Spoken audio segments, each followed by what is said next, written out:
అందరికీ నమస్తే. నాగర్ కర్నూలుకి వచ్చాం మనం.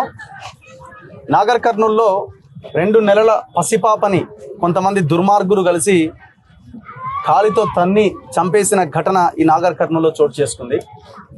అత్యంత నాటకీయ పరిణామాలు, డ్రామాలు.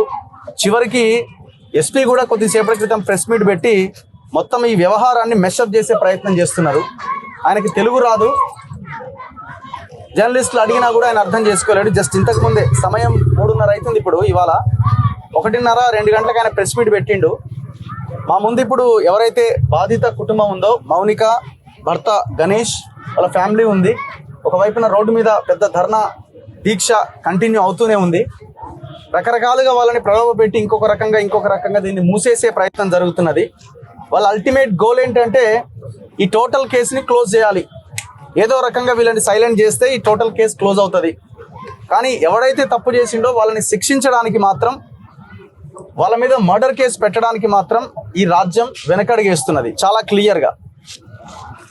ఎంత దారుణం అంటే మొన్న డిఎస్పీ మాట్లాడిండు, ఇవాళ ఎస్పీ ప్రెస్ మీట్ ఎందుకు పెట్టిండు అంటే మొన్న డిఎస్పీ మాట్లాడిన దానికి ఇవాళ కౌంటర్ వచ్చింది, ఒక వీడియో. అసలు ఆ పాప టెంపుల్ దగ్గర లేనే లేదు, పక్కన ఉన్న వాళ్ళు చెప్పిరని డిఎస్పీ, ఆయన ఎవరో శ్రీనివాసులట, ఆయన ఎండార్స్ చేసేసిండు. ఈయన గతంలో కొల్లాపూర్ మొలనేనపల్లి సంథింగ్ మొలచింతపల్లి కేసులో కూడా టోటల్ నిందితులందరినీ సైడ్ చేసి బాధితులకు అన్యాయం చేసిన దాంట్లో ఈ శ్రీనివాసులు అనే డిఎస్పీ మొట్టమొదటి ముద్దాయి. ఈ కేసును కూడా ఆయనకే దాదాపు అప్పగించినట్టు కనబడుతున్నది. సో ఈ కేసు కూడా దాదాపుగా ఆయనకే ఇచ్చినట్టు కనబడుతున్నది. సో ఇప్పుడు ఎస్పీ ఎందుకు ప్రెస్ మీట్కి వచ్చిండంటే డిఎస్పీ ఏమన్నాడు, పాప అక్కడ లేదని పక్కన ఉన్న వాళ్ళు చెప్తున్నారని చెప్పడంతో ఈ ఎస్పీ తెర మీదకి వచ్చిండు. వాళ్ళు ఎందుకంటే భయమైంది ఆ వీడియో వచ్చేసరికి.